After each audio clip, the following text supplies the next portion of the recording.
yang punya acara dan lain sebagainya. Begini, saya mau ngasih nasihat dan wasiat.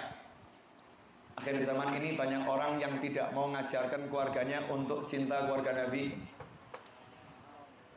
Hubbun Nabi wa alihi dini wa madhabi haqqan wa yakin wa umdati fi kulli hin narju bihim husnal. Kita sayang suara saya jelek. Kalau suara saya bagus saya ngalahkan Habib Syekh. Tapi saya jelek. Coba tadi munsyidnya tolong keluar ke sini ke panggung, munsyid. Nanti saya suruh nyanyikan ini satu bait aja. Munsyid tolong ke depan. Ya. Hubbun Nabi wa alihi dini. Ajarkan pada keluarga Anda semua. Saat ini banyak orang yang pengen umat Islam jauh dari Ahlul Bait. Umat Islam jauh dari keluarganya Rasulullah. Saya tadi duduk di sini, masya Allah, ini panitia alim nih. Ini pesanan panitia. Guru Bangil ini ngajarkan sebetulnya cuma dua hal. Pegang satu hadis ini. Inni taraktu fikum tsaqalain. Nabi SAW menyatakan, aku tinggalkan untuk kalian dua hal yang agung, dua hal yang besar, yang luar biasa. Yang pertama adalah kitabullah, yaitu Al-Quran. Yang kedua apa? Itrati ahla baiti. Anak keturunanku, itrati, anak keturunanku, mereka itu keluargaku. Kalau ada orang yang mencoba-coba memisahkan antara keluarga Rasulullah dan anak keturunan Rasulullah, berarti di hati ada bibit benci kepada Nabi Muhammad SAW. Di hati ada bibit gak suka sama Rasulullah. Dia tidak suka Rasulullah senang. Dia gak suka Rasulullah sayang, gak suka. Kalau betul-betul cinta sama Rasulullah, wajib cinta kepada keluarga Rasulullah SAW. Bukan sunnah. Karena benci pada keluarga Rasul sama dengan benci kepada Rasulnya SAW. Paham nggak ini? Jelas nggak? Ya, saya akan jelaskan kenapa harus ngomong begini. Karena sekarang udah jarang ulama yang mau menyampaikan ini. Jarang ustadz yang mau menyampaikan ini. Sehingga umat ini jauh dari keluarganya Rasulullah SAW. Kalau udah jauh dari keluarganya Rasulullah, mudah dipermainkan orang. Mudah dipermainkan oleh syaitan. Karena itu orang-orang tua terdahulu bangga nih ngajak anaknya. Tempatnya para ulama, khususnya kepada Rasulullah, baik yang alim maupun yang gak alim. Jangan pisah-pisahkan. Kalau Habib alim saya mau, kalau Habibnya bodoh saya gak mau. Kamu gak mau gak apa-apa, Rasul mau kok. Rasul sama cucunya yang bodoh juga mau, cucunya yang alim juga mau. Lalu umatnya aja yang bodoh Rasulullah mau kok. Betul kan? Umatnya yang bodoh, umatnya yang jahat, umatnya yang bejat Rasulullah mau kok. Bukan berarti kemudian bodoh nggak apa-apa, bukan. Sepatutnya Ahlul Bait alim, sepatutnya Ahlul Bait abid. Tapi karena manusia hidup kan ada yang alim, ada yang nggak alim. Gimana sikap kita? Yang alim kita hormati, yang bodoh kita hormati. Itu manusia secara umum, apalagi keluarga Nabi Muhammad sallallahu alaihi wasallam wajib dihormati. Jarang orang mau ceramah bab begini sekarang ini. Betul. Padahal apa? Anda kalau sholat selalu diajarkan at-tahiyat, tasyahud. Kalau tidak ada sholawat untuk keluarga Rasulullah di tasyahud akhir, sholawatnya sah atau sholatnya sah atau nggak sah? Sholatnya sah atau nggak sah? Ada orang nggak mau doakan keluarga Nabi, maunya cuma doakan Nabi. Allahumma sholli ala sayyidina Muhammad. Assalamualaikum warahmatullah. Assalamualaikum warahmatullah. Kira-kira Allahnya mau nggak? Kamu ingat Nabiku, kamu nggak ingat keluarganya. Aku nggak mau. Itu maksudnya Allah. Hebat sholatmu, hebat ibadahmu. Kamu mau Nabinya, nggak mau keluarganya. Allah juga nggak mau. Makanya Allah sampai mengatakan kepada Rasulullah SAW, "Hei Rasulullah, sampaikan nih kepada umat manusia ini, kamu nggak minta balasan apa-apa, kamu nggak minta balasan apa-apa, illal mawaddata fil qurba, kecuali rasa cinta kepada kaum kerabat Nabi Muhammad sallallahu alaihi wasallam." Hadirin, saya bicara seperti ini bukan karena seorang Habib minta dimuliakan, seorang Habib minta dipuja-puji. Kalau ada Habib minta dimuliakan, riak dia. Ada Habib minta dipuja-puji, riak dia. Kalau ada Habib merendahkan orang lain, sombong membuang dia, itu urusannya pelakunya sendiri. Tapi kita sebagai umatnya Rasulullah SAW harus bisa menempatkan keluarga Rasulullah dengan benar, karena ini bagian dini. Hubbun Nabi wa alihi, cinta Nabi dan keluarganya adalah ajaran agamaku, Islam. Udah paham belum? Dikit lagi ya, biar tuntas ceramah saya. Yang tadi kan mukadimah, ini inti ceramah. Ini inti ceramah. Singkat kok, nggak panjang. Saya yakin yang cinta Nabi semakin senang dengan ceramah ini. Yang ada bibit munafik nanti semakin nggak senang. Iya. Oh, cinta Nabi nggak cinta keluarganya. Lihat tuh Umar bin Khattab radhiyallahu anhu. Sayyidina Umar bin Khattab saking cintanya kepada Nabi Muhammad SAW. Setelah Rasulullah wafat, Sayyidina Umar itu butuh turun hujan dari langit. Kenapa? Madinah paceklik, panas luar biasa, air habis, butuh hujan. Banyak hewan-hewan yang mati, tanaman mati. Masyarakat pun mendatangi khalifah. Ini loh hebatnya dulu. Dulu kalau masyarakatnya susah, datengin tuh presidennya. Presidennya yang mimpin sholat, presidennya yang angkat tangan, karena masyarakatnya luar biasa. Masyarakatnya luar biasa, tahu semua urusannya di tangan Allah Subhanahu wa ta'ala. Makanya sungguh menyenangkan ketika Panglima TNI beliau mengajak umat Islam untuk membuat apa? Majelis istighatsah di mana-mana. Di tempat-tempat TNI semua dibuat istighatsah antara umara dengan rakyatnya, dengan masyarakatnya, dengan ulamanya, bareng-bareng doa minta kepada Allah Subhanahu wa ta'ala. Hadirin yang dimuliakan Allah, Sayyidina Umar didatengin masyarakat yang mengeluh, maka beliau pun sholat istisqa, kemudian beliau tawassul. Apakah tawassulnya dengan Rasulullah langsung SAW? Enggak langsung dengan Rasulullah. Kenapa enggak tawassul dengan Rasulullah? Apakah karena Rasulullah sudah meninggal dunia? Bukan. Tawassul dengan yang hidup is okay, tawassul dengan yang meninggal juga okay, karena kita mintanya kepada Allah. Tawassul dengan yang hidup itu bagus, tawassul dengan yang meninggal lebih bagus. Lah kenapa Sayyidina Umar enggak tawassul sama Rasulullah? Mau ngajarin umatnya, kamu jangan lupakan keluarga Nabi. Nabimu meninggal, pamannya masih hidup. Muliakan nih pamannya. Aku akan tunjukkan kebesaran pamannya. Kamu harus ngerti ini paman Nabi. Maka beliau berkata dengan lancang, ya Allah, dulu kami tawassul dengan nabimu, sekarang kami tawassul dengan paman nabimu.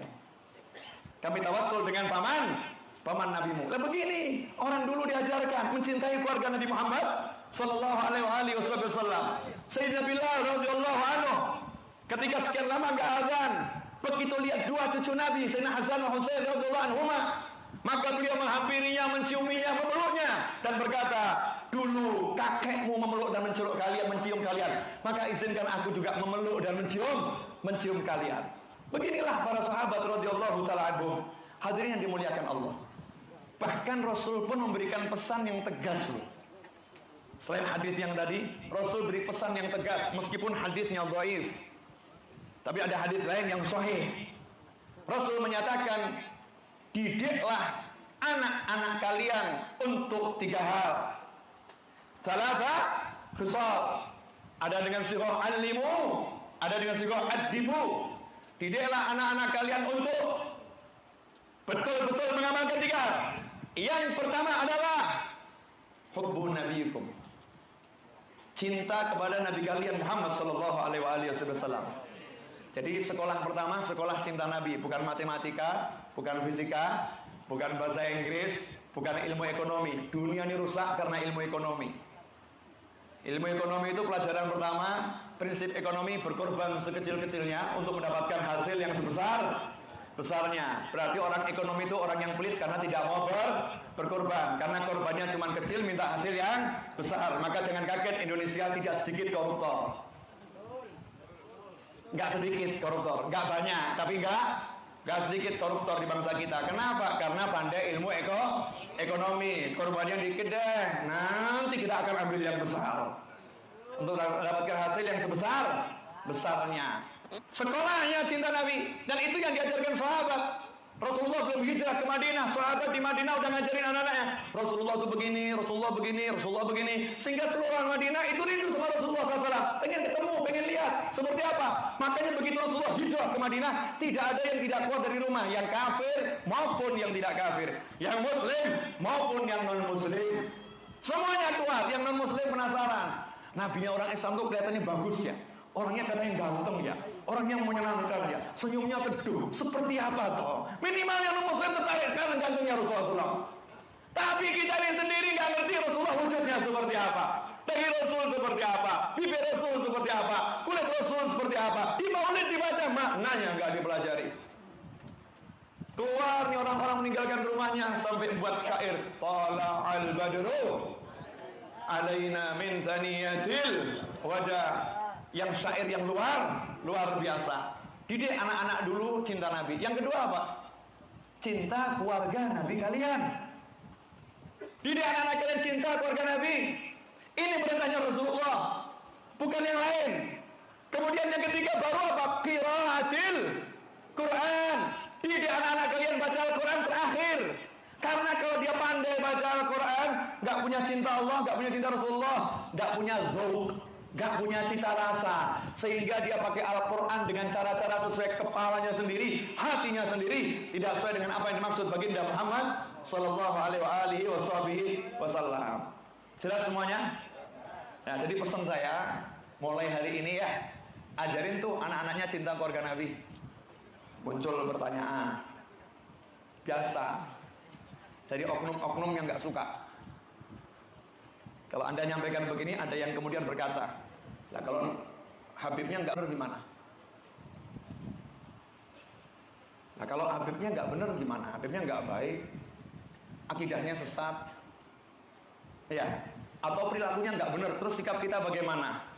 Ya sikapnya sama dengan Muslim yang lain, sama memperlakukan Muslim yang lain. 1, jangan buka aibnya. 2, jangan caci maki. 3, jangan rendahkan. 4, jangan hinakan. 5, tutup aibnya. Yang terakhir dan yang terpenting, kamu nasihatin. Betul, kamu nasihatin. Nasihatin bagaimana? Dengan sayang, dengan cinta. Ini semua Muslim. Dengan sayang, dengan cinta ya. Semua Muslim. Dengan sayang, dengan cinta. Ajak duduk bareng, kamu kasih makan, kamu traktir, kamu ajak dia bersenang-senang, masuk ke nasihat, proses merubah seseorang. Semua orang kita begitu. Apalagi kalau itu keluarga Nabi Muhammad SAW, maka harus ada perlakuan yang lebih. Jangan justru kalau keluarga Nabi langsung dicaci, langsung dimaki, langsung dihina, dibuka aibnya, jadi bahan cemoohan. Na'udzubillah min dzalik. Kenapa saya ngomong begini? Karena bibit-bibit orang seperti itu semakin banyak sekarang. Gak usah ikut Habib lah. Habib belum tentu benar. Habib belum tentu benar, apalagi kamu. Iya, apalagi kamu juga belum tentu benar.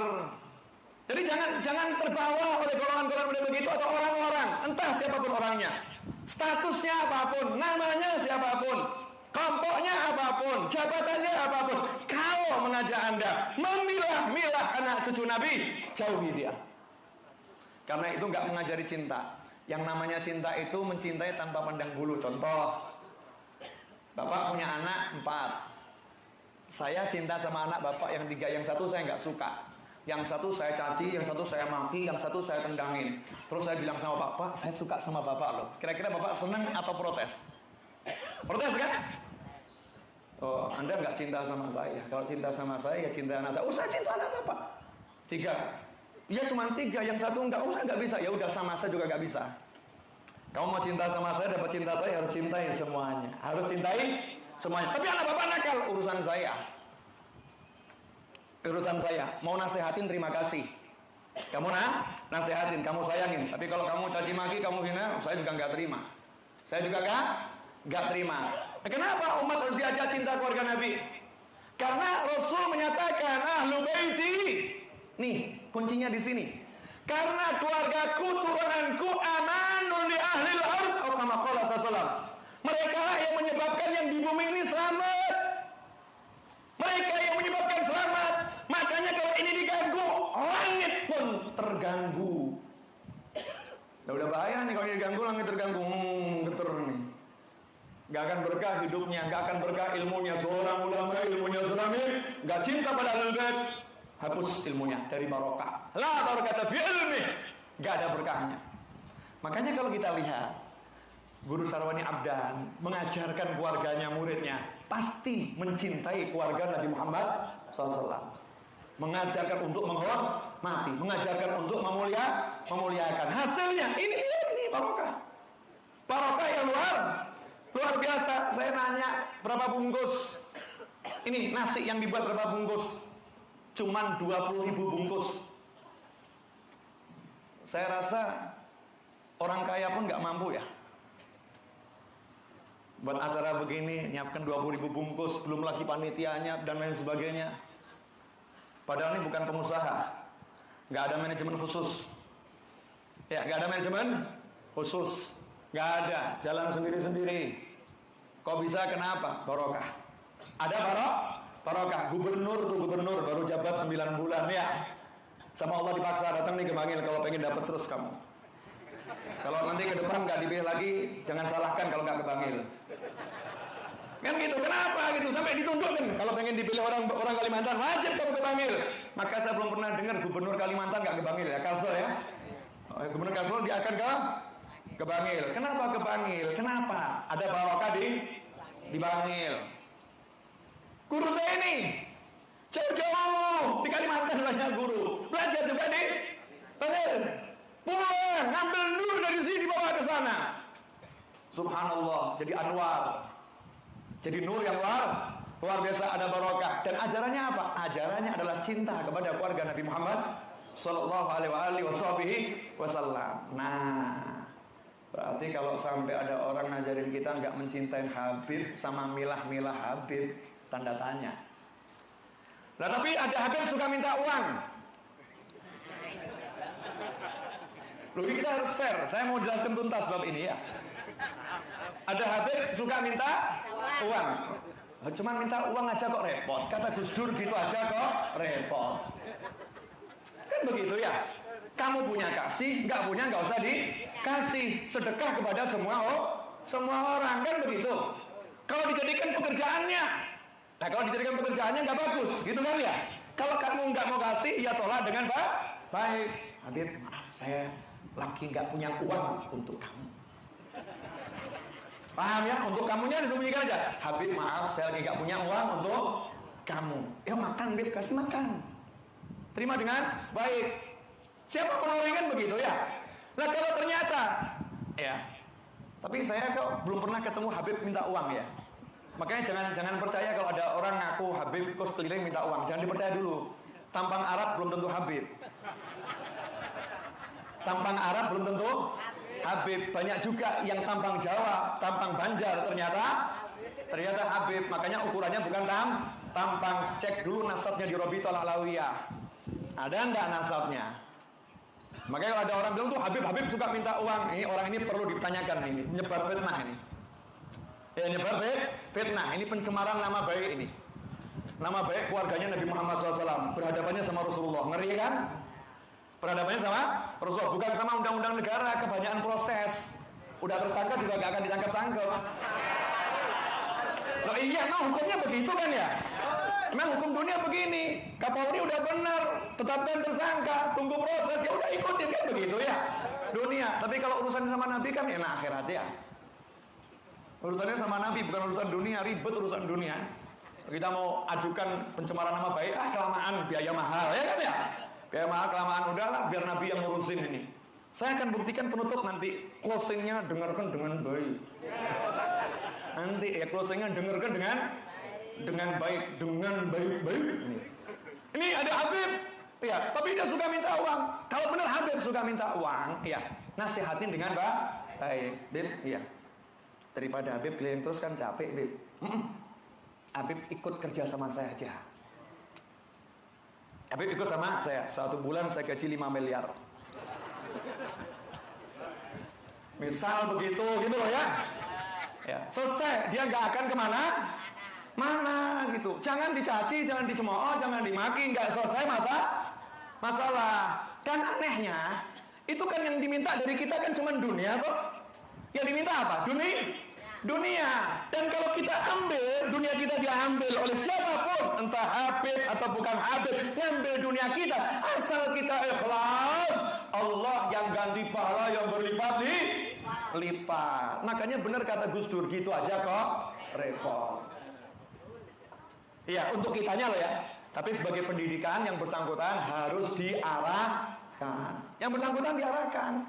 Ya, yang bersangkutan diarahkan. Tapi kitanya harus punya hati yang jangan pelit, jangan bakhil, jangan hubud dunia. Dan lagi, Habib bodoh. Ya kalau tahu Habibnya bodoh, ya jangan belajar dari orang bodoh. Tapi bukan berarti nggak boleh kumpul, nggak boleh sayang-sayangan, gitu kan ya? Dijamu, aja Habibnya belajar. Ya kan? Bib, yuk kita pergi ke Malang, Bib. Di sana ada Habib Muhammad bin Idrus Haladat tuh, ahli Bib. Ahli hadis, ada Habib Soleh Al-Idrus. Yuk kita main ke sana, Bib. Nanti kita nginep di hotel, kita jalan-jalan, kita ikut ta'lim. Keren ini. Ini keren, jangan cuma mati. Habibnya gak punya ilmu. Ucapannya ini mendatangkan bahaya untuk dirinya sendiri karena dia merendahkan orang lain. Siapapun orang gak boleh kita rendahkan, apalagi dia cucu Nabi Muhammad Sallallahu alaihi wasallam. Nah, hadirin dimuliakan Allah, sebagai penutup, satu kalimat plus satu cerita. Jam berapa ini? 1:30 ya. Saya kan musafir, jadi sholatnya kan tenang. Dan ini kan mayoritas musafir. Tadi dari Kalimantan ada yang 1000 datang ya. Yang lain ini kan juga musafir ke Bangil. Kecuali orang Bangil kan rumahnya dekat, sebentar lagi sholat juga bisa. Ada yang protes, sholat harus diawalkan. Memang sholat itu di awal waktu betul bagus, betul ya? Tapi cari ilmu ini juga seperti sholat. Dan 12:30, jam 1 masih bagian dari awal waktu. Makanya jangan kemudian sholat. Emangnya yang ceramah gak paham ilmu sholat? Ya, emangnya yang diceramahin gak paham ilmu sholat? Ya kan? Rasulullah SAW pernah suatu ketika karena ada tamu sholat isya diundurkan. Karena menjamu tamu yang penting, butuh, mau curhat, ada permasalahan penting, itu nilainya luar biasa. Sedangkan mengawalkan waktu itu bagian sunnah yang lain. Di sini banyak kewajiban. Maka orang itu harus ilmunya banyak. Terus lihat Nabi, nanti bijaksana. Kalau cuma lihat ajaran Nabi bahaya loh. Lihat ajaran Nabi terus dia pakai sesuai kepalanya sendiri, kan ngeri. Contoh, sunnah Nabi mencabut bulu ketiak. Sunnah Nabi, bulu ketiak dicabut, duduk depan tengah majlis, buka baju, cabut bulu ketiak. Ditanya, ngapain kamu? Sunnah Nabi. Ini benar nyabutnya sunnah Nabi, tapi di depan orang ini bukan sunnah Nabi. Kenapa? Karena ilmunya sempit. Dia pakai kepalanya sendiri nih. Naudzubillah min dzalik. Kita mulai ceritanya dulu, baru kalimat penutupnya terakhir. Ceritanya begini. Saya lupa di kitab mana, ntar saya carikan. Ya, yang protes nanti saya carikan. Datang ke Solo, insya Allah saya jawab. Halal Solo, datang kan? Nah, nanti kalau Halal Solo, datang ke Majlis Ar-Raudhah, cari Habib Novel. Saya mau nuntut satu ceritanya itu sumbernya dari mana. Artinya saya bertanggung jawab atas cerita ini. Ya, saya bertanggung jawab. Alamat saya jelas, rumah saya juga jelas, nomor telepon juga jelas, wajahnya mudah dicari. Ya, karena ganteng. Mudah dicari. Dikit bercanda di akhir waktu, para pemirsa dimanapun Anda berada, ini saya siarkan langsung di Facebook ya. Jadi teman-teman yang ada di berbagai belahan dunia bisa menyaksikan, menyaksikan dan bisa ditonton terus. Ya, diupload, ditonton terus. Saya pengen suara saya ini ajaran untuk mencintai keluarga Nabi kembali didengungkan. Karena sekarang ada ustadz atau entah siapa gitu yang pilih-pilih kan. Kalau Habibnya gitu gak usah diikutin. Itu Habib gak bener, Masya Allah. Ini kalimat jahat ini. Udahlah, jangan ngomong seperti itu ya. Naudzubillah min dzalik. Udah tinggalkan. Kalau ada ustaz siapapun model begitu tinggalkan. Gak ada barokah. Mafi barokah. Habib kok bisa ngomong begitu? Oh bisa. Dalilnya ada. Orang kalau ngomong harus pakai dalil. Satu dulu ya.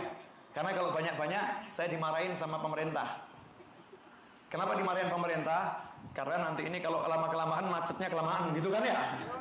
Ya ini kalau sudah cepat nih kan jalanan bisa semakin lancar selesai gitu. Begini. Ada seorang sufi